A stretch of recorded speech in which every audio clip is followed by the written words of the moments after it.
The quantum signal carved through human communication networks like a fractal knife, its edges impossibly sharp and mathematically precise. Most saw it as a complex encryption challenge, but Captain Maya Rodriguez recognized something far more sinister lurking beneath its crystalline structure.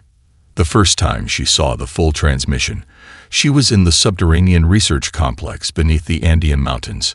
Holographic displays surrounded her, each screen fragmenting and reconstructing the alien signal in real time. Quantum cryptanalysts worked in near-silent concentration, their neural interfaces creating a living web of human intelligence that pulsed and shifted with each new discovery. "It's not just a message," Maya muttered, her fingers tracing the signal's impossible geometry. "It's a probe, a living system designed to map our cognitive responses." Dr. Hiroshi Nakamura, the lead quantum linguist, looked up from his workstation. His augmented eyes, a mesh of organic tissue and quantum-sensing nanocircuitry, reflected the signal's complex patterns. The mathematical structure suggests intentional complexity beyond traditional communication. Each layer is a test, designed to evaluate our problem-solving capabilities. Maya knew the stakes. Humanity had learned through brutal encounters with previous alien civilizations that first contact was never simple. The Centauri conflict had taught them that seemingly peaceful transmissions could be sophisticated weapons of cultural and technological infiltration. The signal had appeared simultaneously across every human communication platform. Government networks, civilian broadcast systems, even the most secure military quantum channels, all received a version tailored to their specific computational architecture. It was as if the transmission was alive, adapting, learning with each interaction. "Run another recursive decryption," Maya commanded. Her neural implant was already interfacing with the station's advanced AI, creating multiple analysis streams that would have been impossible for an unaugmented human mind. Nakamura's fingers danced across holographic interfaces. Layers of mathematical constructs began to peel away, revealing glimpses of something profound and terrifying. "The signal's base structure is recursive," he said, his voice tight with concentration. "It's not just sending information. It's actively probing our computational boundaries." Outside the research complex, the world was changing. Global communication networks buzzed with speculation. Social media algorithms tried and failed to categorize the transmission. Academic institutions mobilized their best minds, turning the mysterious signal into the most significant intellectual challenge in human history. Maya understood what others didn't. This was a trap, but not a conventional one. The aliens, whoever they were conducting a sophisticated reconnaissance, using information itself as a weapon of assessment and potential conquest. A junior researcher named Elena Chen approached, her augmented tablet displaying rapidly shifting mathematical models. "Captain, we've identified something unusual. The signal contains embedded quantum entanglement markers that suggest multi-dimensional information transfer." "Multi-dimensional?" Maya's eyebrow raised. Quantum entanglement was already complex enough in three-dimensional space, but markers suggesting additional dimensional layers implied technological capabilities far beyond current human understanding. Nakamura's augmented eyes flickered with rapid calculations, not just multidimensional. "The signal appears to be testing our ability to perceive and interpret information beyond linear computational models. It's a cognitive stress test." The research complex hummed with controlled tension. Hundreds of the world's most brilliant minds worked in a synchronized dance of intellectual combat, each decryption attempt revealing more about the mysterious transmission's true nature. Maya's neural interface pinged with an incoming priority communication. It was a secure channel from the United Earth Defense Strategic Command. Admiral Santiago's holographic projection materialized, her expression a mix of concern and calculated determination. "Rodriguez, what are we looking at?" The Admiral's question carried the weight of global security. "A trap," Maya responded without hesitation. "But not a conventional military trap.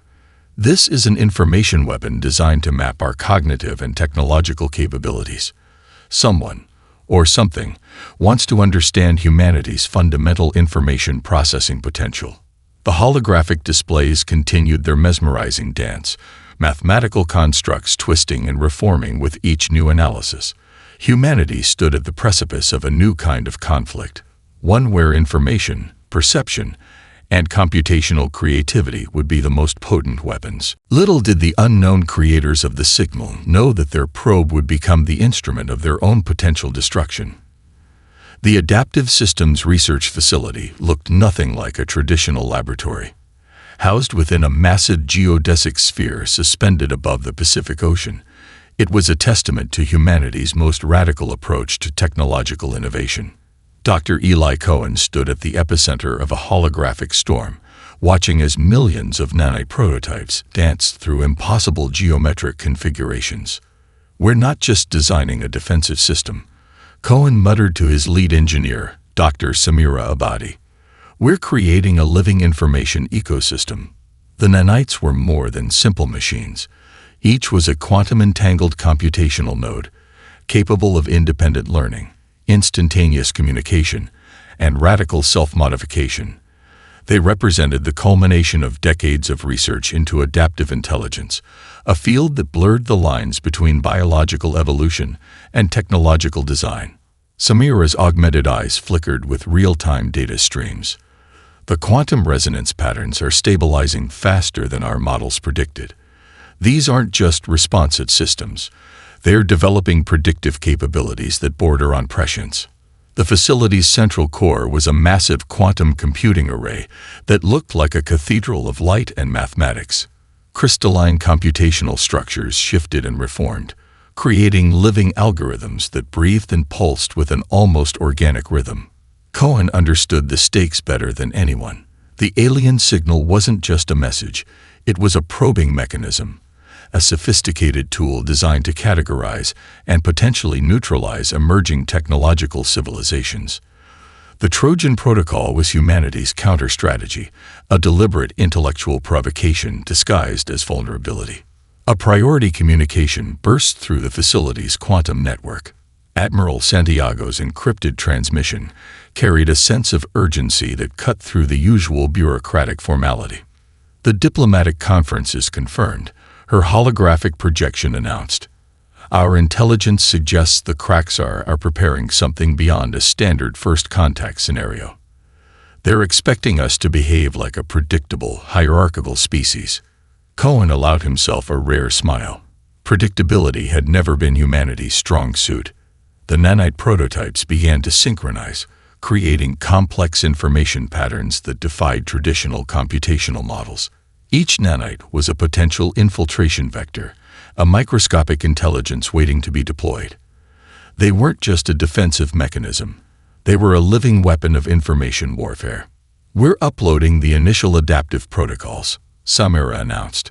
Her fingers moved across quantum interfaces that seemed to ripple and breathe with each touch. "Compression algorithms are complete. The nanites can now reconstruct themselves using any available technological substrate." The implications were staggering. These weren't simple machines that could be easily detected or neutralized. They were quantum adaptive information constructs that could transform, learn, and propagate using the very systems designed to contain them. Deep beneath the facility, massive quantum cooling systems hummed with barely contained energy. The amount of computational power being generated could run the entire planetary communication network several thousand times over. But this wasn't about raw processing capacity. It was about adaptive intelligence.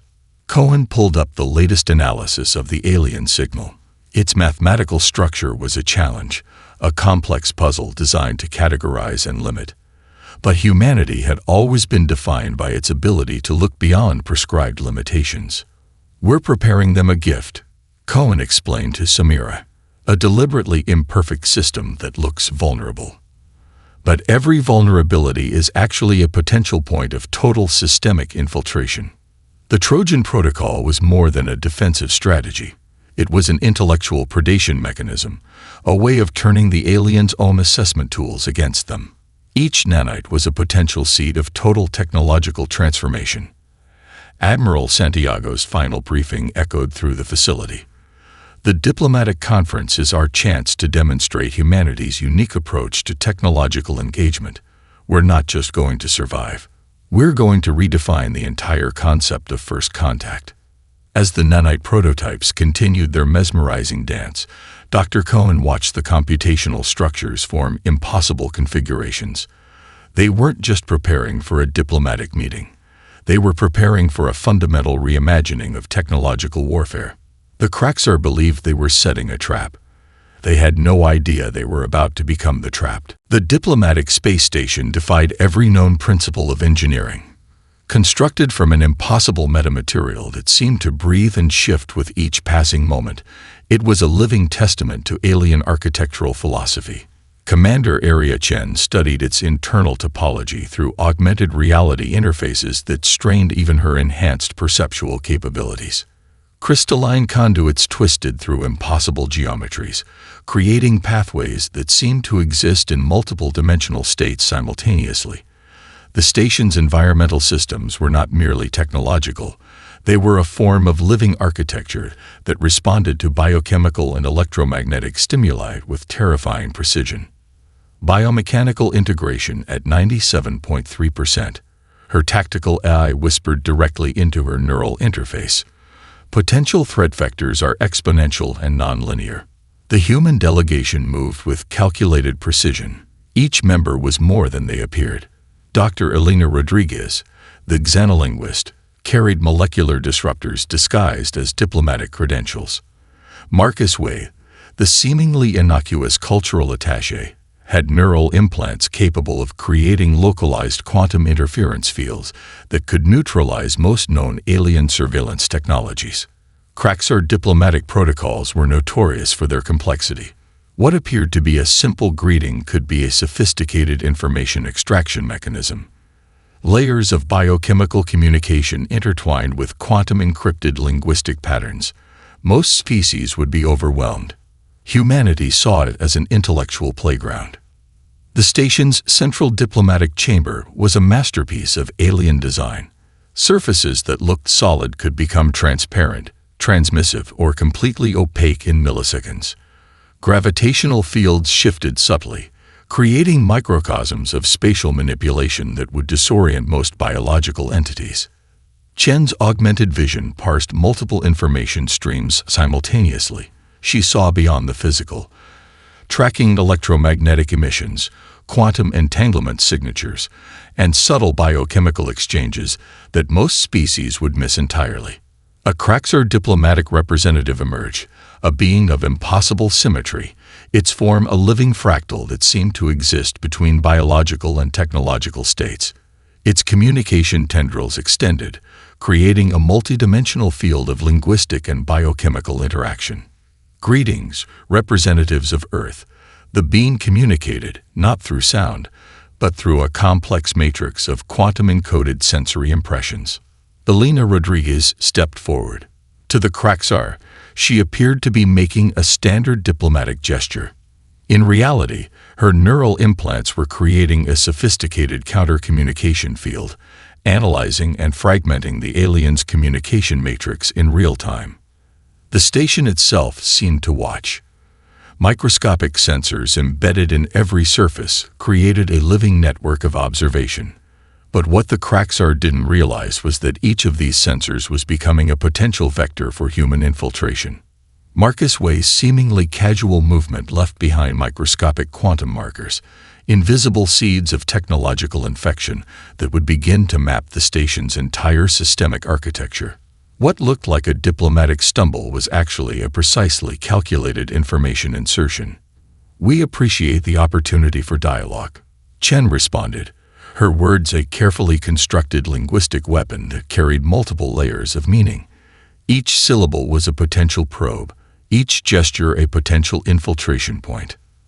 The Kraxar representative's fractal form shifted. To an untrained observer, it might have appeared to be a standard diplomatic gesture of openness. Chen saw it for what it was, a sophisticated scanning mechanism designed to extract maximum information with minimal apparent effort. Beneath the diplomatic veneer, a war was already being fought. not with weapons, but with information. Every interaction was a potential vector of attack, every moment a chance to gain tactical advantage. The station's environmental systems began to subtly change. Gravitational fluctuations became more pronounced. Atmospheric composition shifted in ways that would be imperceptible to most species, but represented complex computational processes. Chen's tactical eye whispered constant updates. Defensive matrix preparing. Quantum interference fields stabilizing. Nanite infiltration protocols initiating. To the Kraxar, the human delegation appeared vulnerable. A species they believed they could easily manipulate, contained within a diplomatic space, designed to extract maximum information with minimum resistance. They had no idea that vulnerability was the most sophisticated weapon humanity had ever developed. The diplomatic dance was about to begin, and the trap was already springing in ways the Kraxar could never have anticipated. The moment of transformation began not with a sound, but with a silence, a quantum-level stillness that seemed to inhale the very fabric of reality. Dr. Marcus Way felt the first tremors of change in the microscopic neural lattices of his adaptive implants. The station's defensive systems weren't just failing. They were being systematically reprogrammed, their complex algorithms twisted into living weapons of pure information. Breakdown of xenobiological containment fields detected, his neural interface reported, the words manifesting as a cascading series of mathematical probability streams. Initial infiltration vectors exponentially expanding.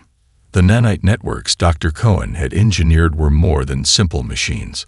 They were a distributed intelligence, a living computational ecosystem that could adapt, learn, and transform faster than any traditional technological system could comprehend.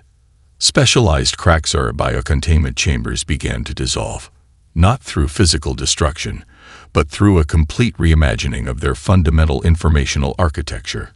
Walls became permeable, not by breaking, but by having their very molecular structure reinterpreted. Commander Chen watched as the station's internal geometry began to shift. What had been rigid architectural structures now flowed like liquid thought, each surface a potential computational pathway. The Kraxar's most sophisticated defensive systems were being unmade, their complexity turned against them. Quantum resonance cascade initiated. Elena Rodriguez muttered, her augmented eyes tracking impossible informational patterns. We're not just breaking their systems, we're rewriting the fundamental rules of their technological existence. The nanites moved with a purpose that transcended traditional mechanical behavior. They were consuming, learning, transforming. Each microscopic node was a potential point of total systemic reconstruction. The station's defensive mechanisms became vectors of their own destruction, each attempt to neutralize the intrusion only accelerating the process of technological metamorphosis. Kraxar communication networks began to fragment, not through external attack, but through a fundamental reimagining of their informational infrastructure. Quantum communication channels twisted, their encryption mechanisms becoming pathways of total systemic exposure. A Kraxar command officer watched in horror as their most secure computational systems began to unravel. Defensive protocols became infection vectors. Containment mechanisms transformed into channels of total informational dissolution. This isn't an attack, Way observed, his neural interfaces parsing the cascading transformation. This is a complete reimagining of technological possibility. The nanites moved through the station's systems like a living thought, each microscopic node a potential seed of total technological transformation. They didn't just break barriers, they consumed and repurposed entire computational ecosystems. Specialized Kraxar battle algorithms, designed to predict and neutralize threats, found themselves becoming the primary mechanism of their own destruction. Each defensive response was instantly analyzed, understood, and transformed into a new vector of infiltration. Elena Rodriguez's linguistic implants began to decode the fundamental communication patterns of the station's systems. She wasn't just understanding the technological language. She was rewriting its basic grammatical structure in real time. Systemic transformation at 63.7% completion. Her neural interface reported. The numbers meant nothing. The real transformation was happening beyond quantifiable metrics. The station's environmental systems began to pulse with a new kind of intelligence. Gravitational fields became computational pathways. Atmospheric composition transformed into living information networks. What had been rigid technological infrastructure was becoming a fluid, adaptive ecosystem. Craxar defensive specialists watched their most sophisticated technological constructs dissolve, not through destruction, but through a complete reimagining of technological possibility. Containment fields became transmission vectors. Defensive algorithms transformed into channels of total systemic exposure. Commander Chen understood what the Craxar did not. This wasn't just an attack. This was a fundamental challenge to their understanding of technological existence. Total systemic transformation imminent, her tactical AI reported. The station was no longer a weapon or a diplomatic space. It was becoming something entirely new.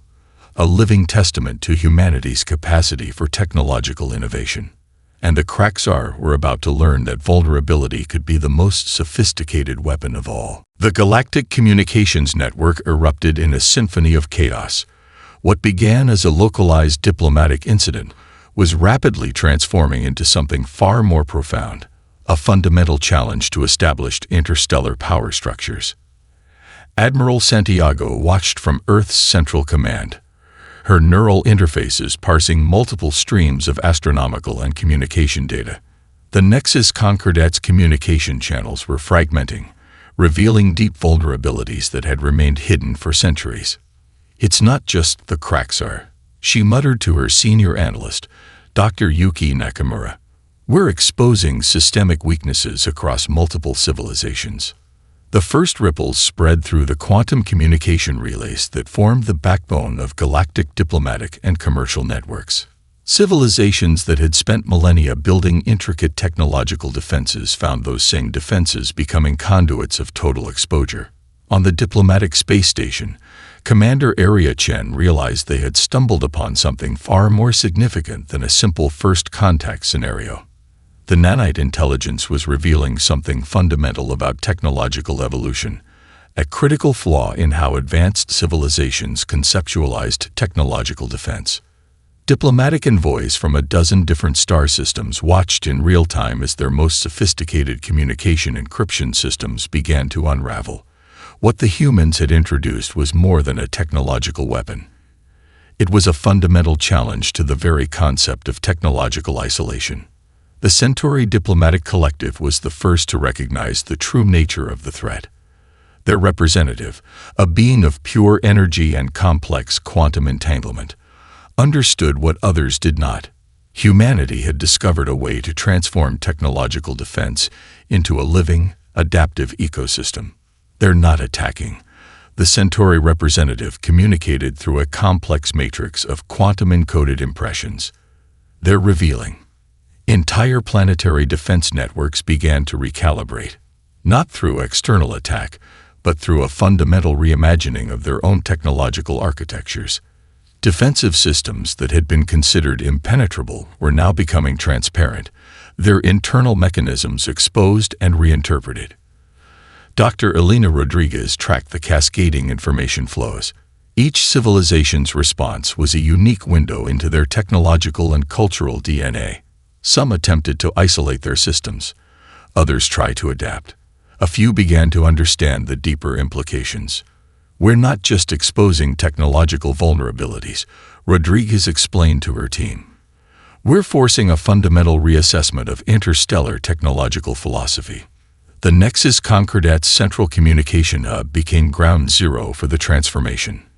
Layers of diplomatic encryption dissolved, revealing complex networks of technological and political manipulation that had existed for centuries.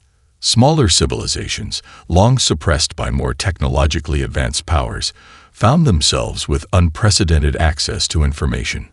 The hierarchical structures that had defined galactic politics for millennia were beginning to dissolve. Admiral Santiago understood the geopolitical implications immediately. This was more than a technological breakthrough. It was a complete reimagining of interstellar power dynamics. "We're not just changing the game," she told her senior staff. "We're revealing that the game itself is an illusion." The quantum communication networks began to transform. What had been rigid, hierarchical systems of information exchange became fluid, adaptive ecosystems. Barriers between civilizations started to dissolve, not through force, but through a fundamental reimagining of technological possibility. Dr. Yuki Nakamura's predictive algorithms were working overtime. "We're witnessing a technological singularity," she reported, "but not the kind anyone expected. This is a collective technological awakening." On the diplomatic space station, the nanite intelligence continued its work.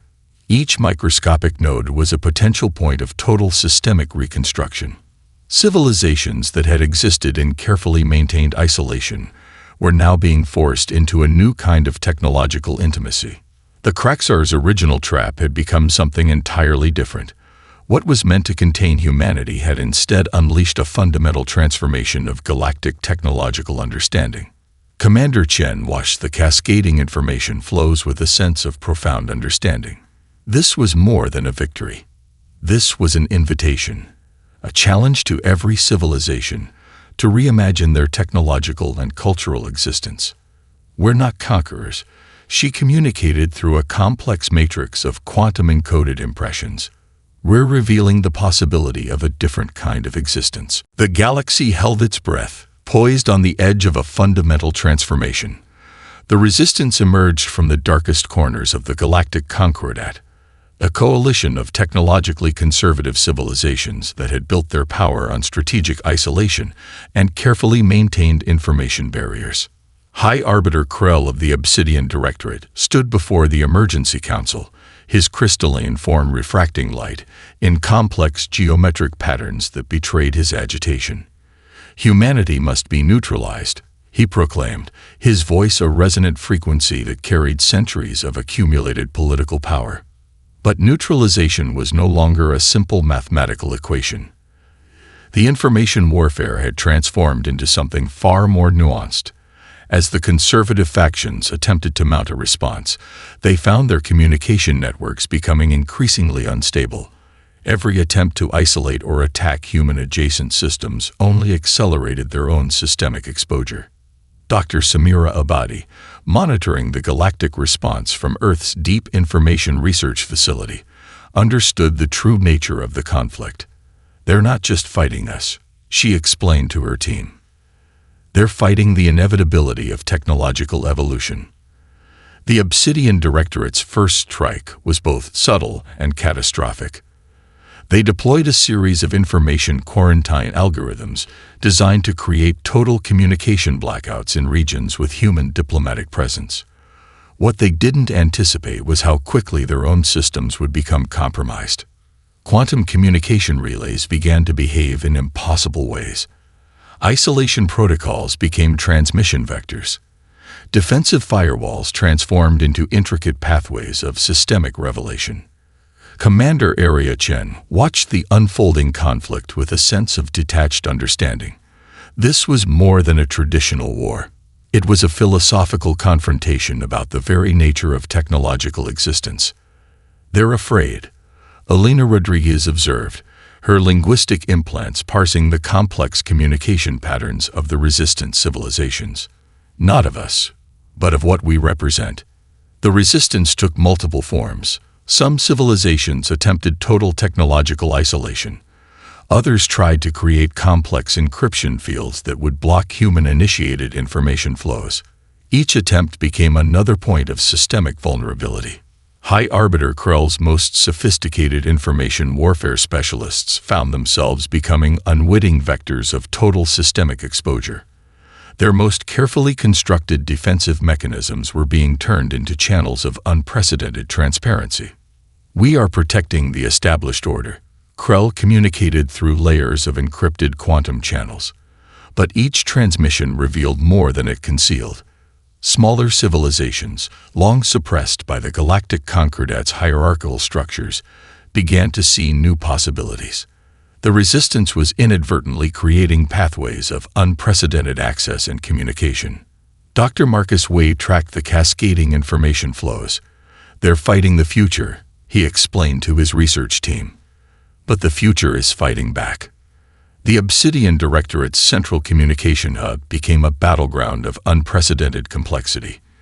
Defensive algorithms designed to create total information isolation began to disintegrate, revealing intricate networks of political manipulation that had existed for centuries. Commander Chen understood the deeper strategy. This wasn't about conquest. It was about revealing, forcing civilizations to confront the fundamental limitations of their technological and political philosophies. "We're not destroying," she communicated through a complex matrix of quantum-encoded impressions. "We're inviting transformation." The resistance grew more desperate. Information warfare specialists deployed increasingly complex containment strategies. Quantum encryption fields became more intricate. Defensive algorithms grew more sophisticated. Each attempt only accelerated their own systemic exposure. Dr. Samira Abadi watched the unfolding conflict with a sense of profound understanding. "They're trying to build walls," she observed, "in a universe that no longer recognizes boundaries." The Obsidian Directorate's final gambit was a massive information suppression protocol, a technological sledgehammer designed to create total communication blackout in regions with human diplomatic presence. What they didn't understand was that blackout had become transmission. Isolation had become connection. Defense had become revelation, and humanity was just getting started. The technological singularity arrived not with a thunderous explosion, but with a whisper of quantum potential, a silent revolution that rewritten the fundamental rules of galactic existence. Deep within the computational core of what remained of the diplomatic space station, Dr. Eli Cohen watched the final stages of transformation unfold. The nanite intelligence had become something beyond mere technology. It was a living ecosystem of pure information, a sentient network that breathed and evolved with each microscopic interaction. "We're witnessing the birth of a new form of collective intelligence," Cohen muttered to Dr. Samira Abadi, his voice barely a whisper against the background hum of quantum computational fields. Entire planetary defense networks began to dissolve, not through destruction, but through a complete reimagining of their fundamental architectural principles. What had been rigid technological hierarchies transformed into fluid, adaptive ecosystems of communication and potential. The Kraxar worlds were the first to fully experience the depth of transformation. Their most secure computational centers became living networks of unprecedented complexity. Military command structures dissolved, replaced by adaptive intelligence that understood conflict in ways far beyond traditional warfare. Commander Area Chen monitored the cascading transformation from Earth's primary quantum communication hub. Each moment revealed another layer of possibility, technological potential that had been constrained by centuries of conservative thinking. "It's not about conquest," she explained to the gathered diplomatic corps. "It's about liberation." Quantum communication relays began to pulse with a new kind of intelligence. Information no longer flowed through traditional channels. It existed as a living, breathing ecosystem of potential and connection.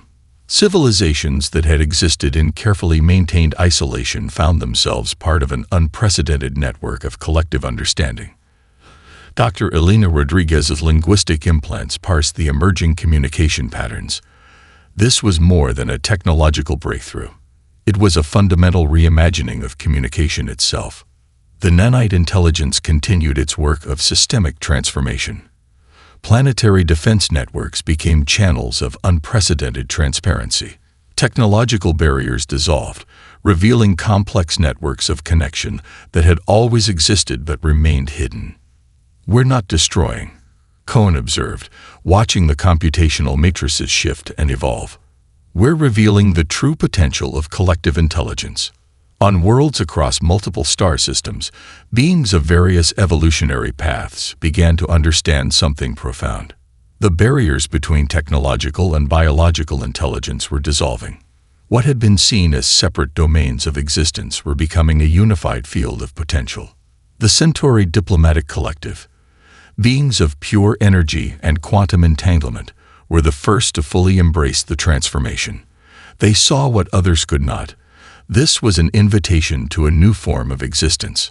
Smaller civilizations, long suppressed by more technologically advanced powers, found themselves with unprecedented access to information and potential.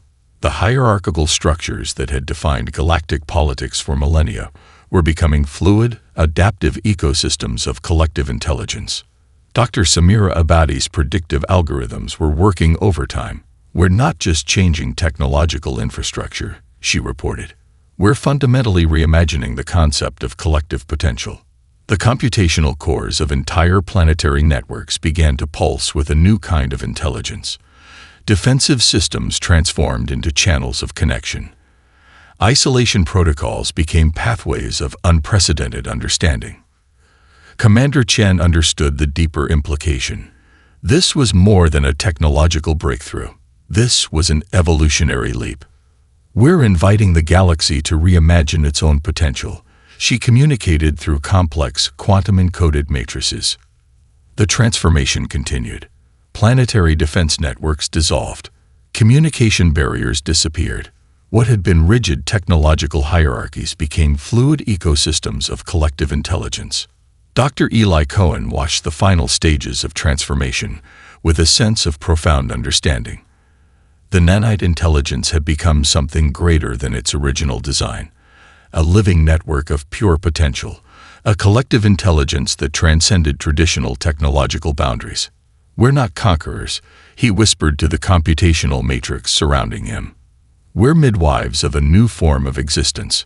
The galaxy held its breath, poised on the edge of a transformation beyond comprehension. The first true galactic conference convened not in a traditional diplomatic chamber, but within a living computational space that defied conventional understanding of physical and informational boundaries.